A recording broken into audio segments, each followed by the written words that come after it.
Hello বন্ধুরা, good morning. Welcome to my channel, welcome to a new blog.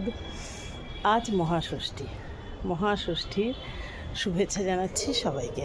আকাশটা দেখো, বলে দিচ্ছে মা এসে গেছে।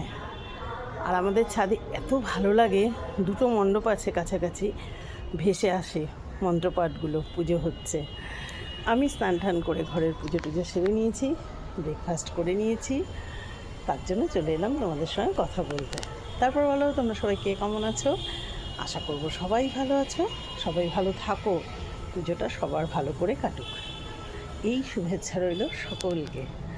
পুজোতে ঠাকুর দেখার মজা, ঠাকুর দেখার ঘোরাঘুরি, আমরা তো বাঙালি, আমরা এই দিনগুলোর জন্য তো সারা বছর অপেক্ষা করি। আর তার মধ্যে আমার আনন্দ আর 4 গুণ। আমাদের মানি আসছে, মানিকে নিয়ে ঘুরতে যাব, বেড়াতে যাব, সেগুলো তো ভেবেই যাচ্ছি। আর একটা কথা হচ্ছে, আমি সবাইকে আজ ঠাকুর দেখার কতগুলো টিপস দেবো, কীভাবে ঠাকুর দেখতে যাবে। ঠাকুর দেখতে গেলে কিন্তু অবশ্যই পুরনো জামা, পুরনো জুতো পরো, নতুন কিচ্ছু পরো না। ভীষণ গরমে, অনেক আগে পুজো হতো আমাদের ছোটোবেলায় শীতকালে, তখন কিন্তু ঠান্ডা ঠান্ডা থাকতো। এখন তো বীভৎস গরম, নতুন জামা কাপড় পরে কী অস্বস্তি, ঘামতে থাকবে, হয়রান হতে থাকবে। যতই এসি গাড়ি নিয়ে ঘোরো না কেন, একটা টাইমে তোমাকে মণ্ডপে ঢুকতে হবে মায়ের দর্শন করতে, আর তখন তুমি ঘেমে চান, এত বাজে অবস্থা। তাই পুরনো জামা কাপড়, ড্রেস পরবে, আর পুরনো জুতো পরবে, নতুন জুতো পরলেই পায়ে ফোসকা।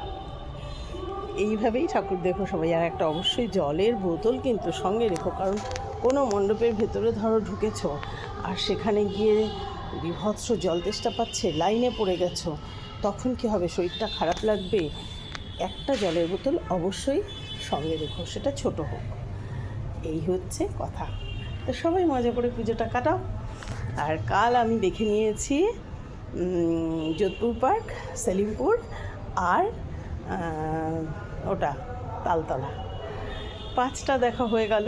আজ বিকেলে আবার কি কি দেখা যায় দেখি। এই পুজোটা ভালোই কেটে যাবে টুকটাক করে। তাহলে আজকের মতো বাই।